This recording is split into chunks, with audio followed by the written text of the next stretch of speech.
What's up, everybody, and welcome back to the series. I'm your host, Calvin Maclure.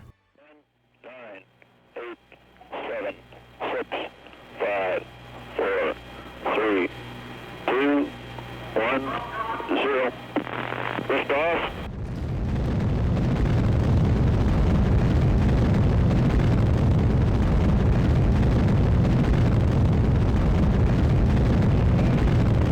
All right, lift off and the clock has started. Yes, sir, reading you loud and clear. The fuel is go, 1.2 G, cabin at 14 PSI, oxygen is go. Cabin pressure is holding at 5.5. Cabin holding at 5.5. Okay, it's a lot smoother now, a lot smoother.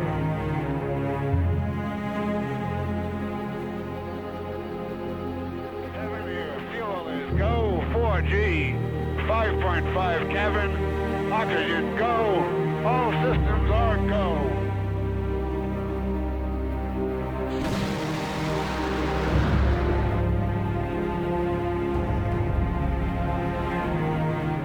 Following the highly successful first flight of the Mercury program with Captain Joe Mitchell completing a 3-orbit flight, and the first ever soft landing of a robotic craft with Intrepid 1, the agency's spirits were in high hopes that new frontiers in space exploration for both manned and unmanned missions had in fact been reached, and that the goal of setting foot on the moon would be realized. Less than 2 months after the first flight had occurred, on August 21st, 1965, United States Air Force Captain Semyon Ford, the second of 5 astronauts selected to comprise the first ever class of astronauts, launched from Cape Canaveral for his audacious 24-hour-long endurance mission. Through the first flight, the agency had shown that it was possible for Kerbals to venture into the heavens and return safely. Initial fears of the medical sort had been dispelled, but many still feared that long-term exposure to the microgravity environment would have undesirable consequences. Before further significant investment was made into the program, the agency was under significant pressure to disprove and dispel any such fears. Captain Semyon Ford was a crew member chosen for the task. Ford would go on to perform a series of experiments and observations that his counterpart had already done on the first flight, thereby highlighting the fact that longer exposure to zero-G did not have any undesirable effects on the body or psyche.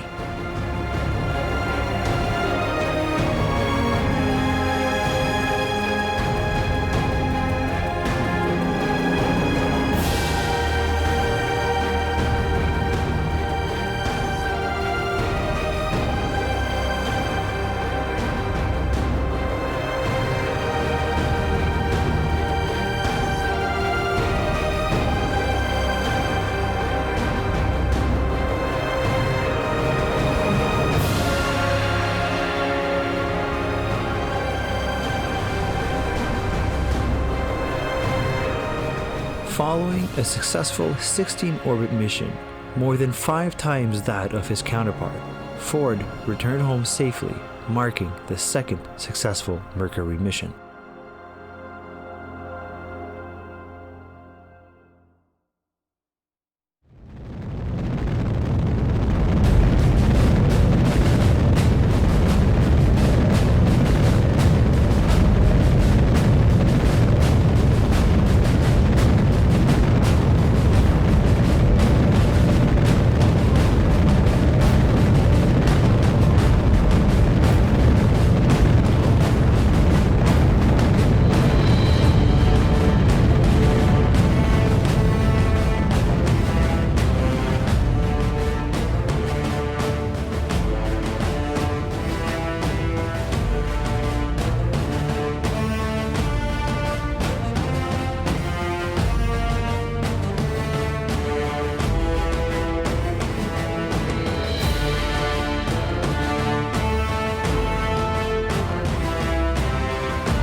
While several probes had been sent flying past the moon and even crashing into its surface, so much of Earth's nearest neighbor was still shrouded in mystery.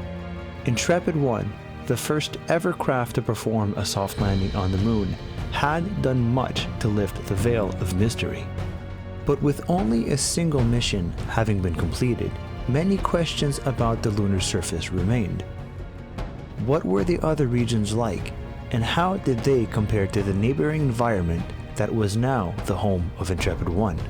Thousands of high-resolution pictures had been taken from orbit, but nothing that could be compared with actually being on the surface itself.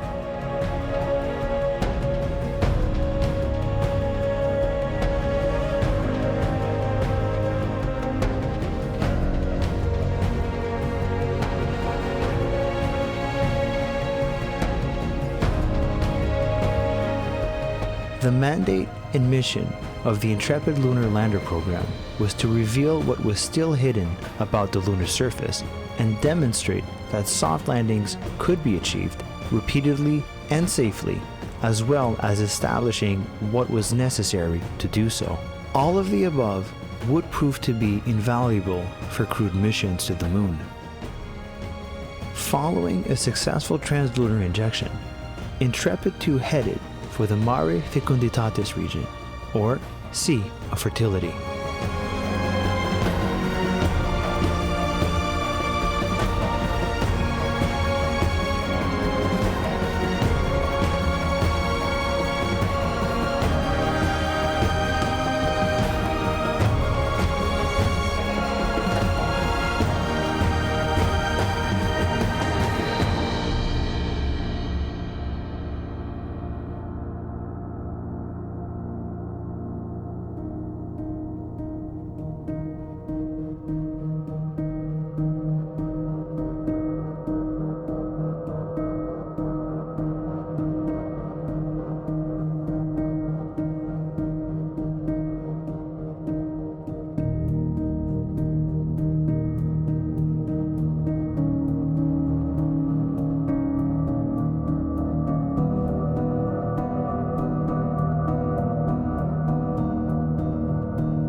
When engineers realized that Intrepid 2's batteries were not being charged up, telemetry was analyzed and engineers realized that Intrepid 2 had landed with the wrong orientation. With still a small amount of fuel still remaining, commands were sent and Intrepid 2 performed a carefully executed series of tiny hops until its solar panels faced the sun.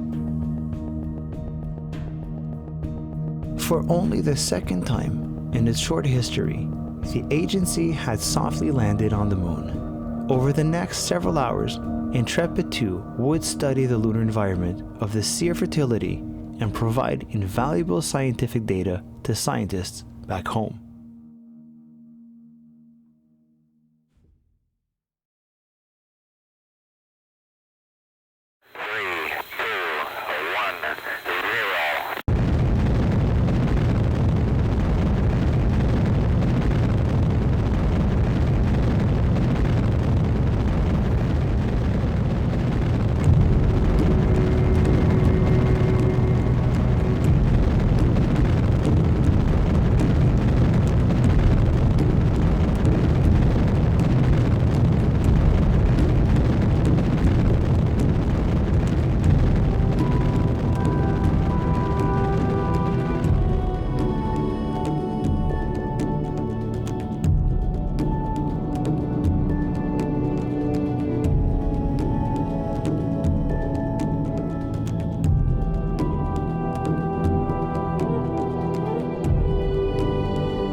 After a successful launch into orbit, United States Navy Captain Roger Brewer, the first astronaut with an engineer's classification, became the third Kerbal into orbit.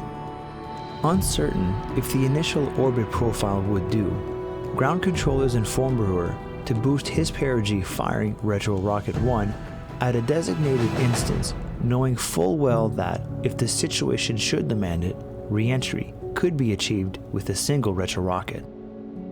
Brewer would go on to complete 18 orbits over the course of a new endurance record in a 27-hour-long mission. Brewer would also go on to perform a new set of on-orbit experiments, further increasing the knowledge base of what Kerbals could achieve while in orbit, including Earth-based tracking and observations.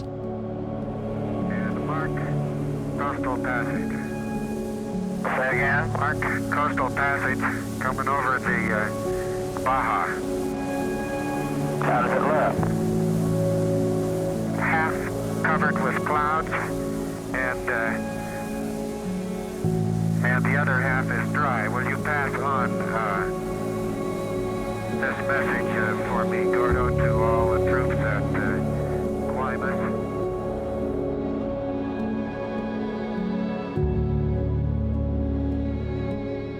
Thus far, Brewer had performed a textbook mission. The one thing that did not go to plan was releasing the retropack on time.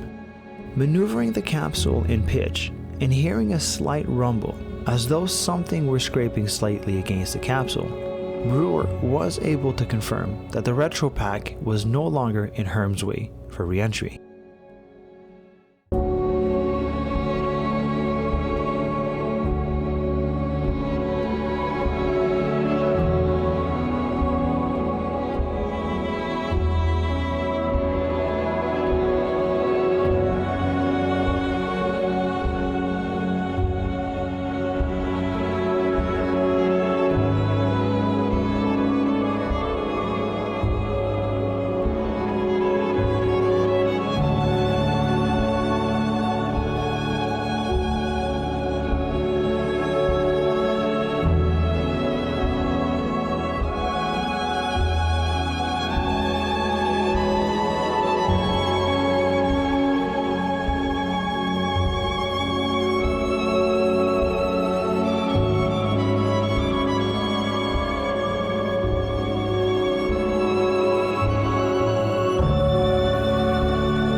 Splashing down into the Pacific off of the west coast, the safe return of Roger Brewer marked the third consecutive successful crewed mission and marked the end of Mercury Atlas III.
While the high-profile missions of lunar landers and crewed orbital flights continued, basic bookkeeping requirements caused a minor interruption in operations as a pair of satellites were sent aloft in what was to be the final mission of Atlas Baker. 22 flights, 17 of them successful, including the first probe sent to the moon. Atlas Baker would go into the history books as one of the agency's earliest successful mass-produced orbital rockets. With no missions ascribed to them, the remaining few boosters were sent to museums.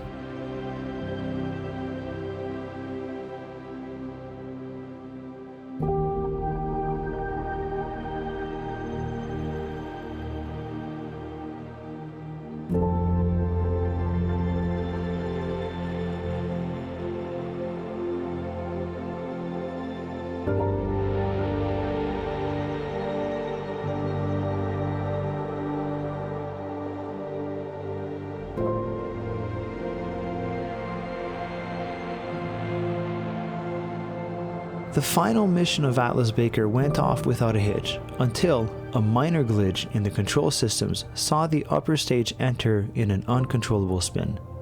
The second satellite was successfully deployed, but the upper stage was terminated.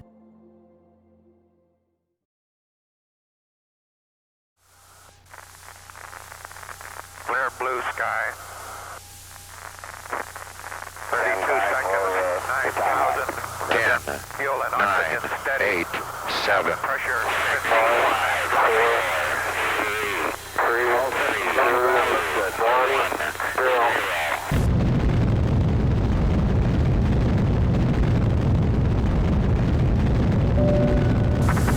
I feel the liftoff. The clock has started. Roger.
Mercury Atlas 4 was all about the science. The previous flights had satisfied medical staffs that spaceflight was safe and feasible. At just 18 hours in duration, Ralph Sanders' flight would see him cover but 12 orbits.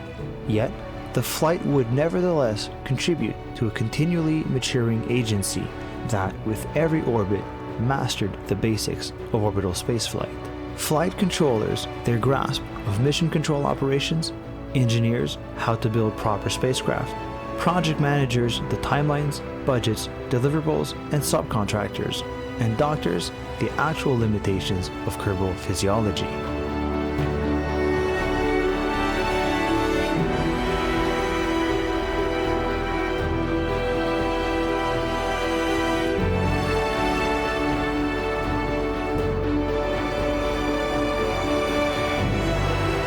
Slight miscalculations for re-entry meant that his arrival would occur under a starry-lit night sky.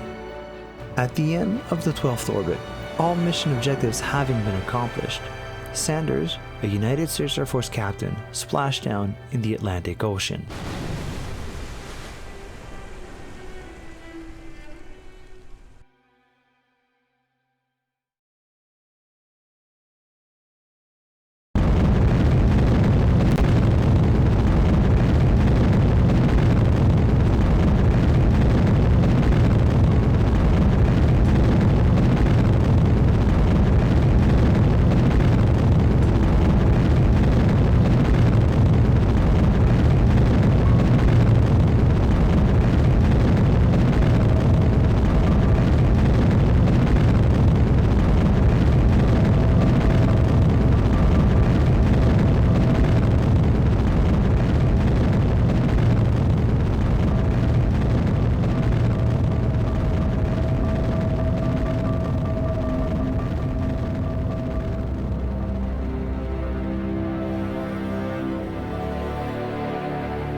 Intrepid 3, the third of a planned 5 lunar landers, had successfully entered into lunar orbit, with the quest of surveying additional regions of the moon.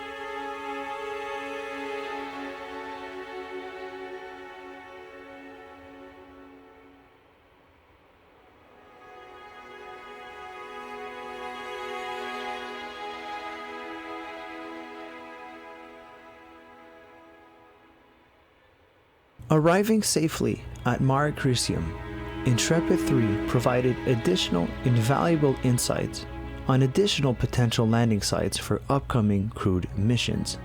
Just like its predecessors before it, Intrepids 1 and 2, Intrepid 3 would spend the remainder of its short life on the lunar surface, gathering invaluable scientific data about its new surroundings.